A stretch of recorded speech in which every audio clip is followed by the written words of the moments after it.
തിരികെ വാർത്തകളിലേക്ക്. തിരുവനന്തപുരം നേമം കാരയ്ക്ക മണ്ഡപത്ത് പ്രസവത്തെ തുടർന്ന് അമ്മയും കുഞ്ഞും മരിച്ചതിൽ അസ്വാഭാവിക മരണത്തിന് കേസെടുത്ത പോലീസ്.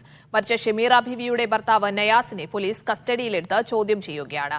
നയാസിന്റെ നിർബന്ധപ്രകാരമാണ് ഷമീറ പ്രസവ ശുശ്രൂഷയ്ക്ക് ആശുപത്രിയിൽ പോകാതിരുന്നതെന്ന് അയൽവാസികളും ആശാവർക്കർമാരും പോലീസിൽ മൊഴി നൽകി.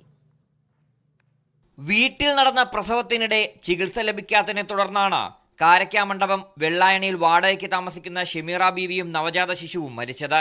ഇന്നലെ ഉച്ചയ്ക്കാണ് ഷമീറയ്ക്ക് പ്രസവവേദന ഉണ്ടായത്. അമിത രക്തസ്രാവമുണ്ടായ ഷമീറ ബോധരഹിതയായി. ഉടൻ തന്നെ പ്രദേശവാസികൾ കിള്ളിപ്പാലത്തെ സ്വകാര്യ ആശുപത്രിയിൽ എത്തിച്ചെങ്കിലും മാതാവും കുഞ്ഞും മരിച്ചു.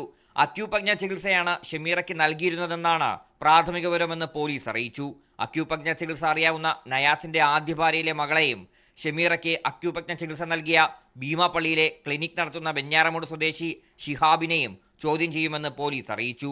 വീട്ടിൽ പ്രസവിക്കാൻ നയാസ് നിർബന്ധിച്ചെന്നാണ് പോലീസിന് ലഭിച്ച മൊഴി. എന്നിട്ട് അവർ മാക്സിമം പറഞ്ഞു നിങ്ങൾ ഹോസ്പിറ്റലിൽ പോണത് 3 സിസേറിയനാണ്, പിന്നെ അക്യുപങ്ക്ചറിലൂടെ സ്വന്തമായിട്ട് പ്രസവിപ്പിക്കാൻ നോക്കിയതാണ് സംഭവിച്ചത്. ഷമീറയെ ആശുപത്രിയിൽ പ്രവേശിപ്പിക്കണമെന്നാവശ്യപ്പെട്ടെങ്കിലും നയാസ് തങ്ങളോട് മോശമായി പെരുമാറിയെന്ന് ആശാവർക്കർമാരും പോലീസിനോട് പറഞ്ഞു. റെസിഡന്റ് അസോസിയേഷൻ പ്രസിഡന്റ് നൽകിയ പരാതിയിലാണ് പോലീസ് കേസെടുത്തത്. ഷമീറ പാലക്കാട് സ്വദേശിനിയാണ്. നയാസ് തിരുവനന്തപുരം പൂന്തുറ സ്വദേശിയും.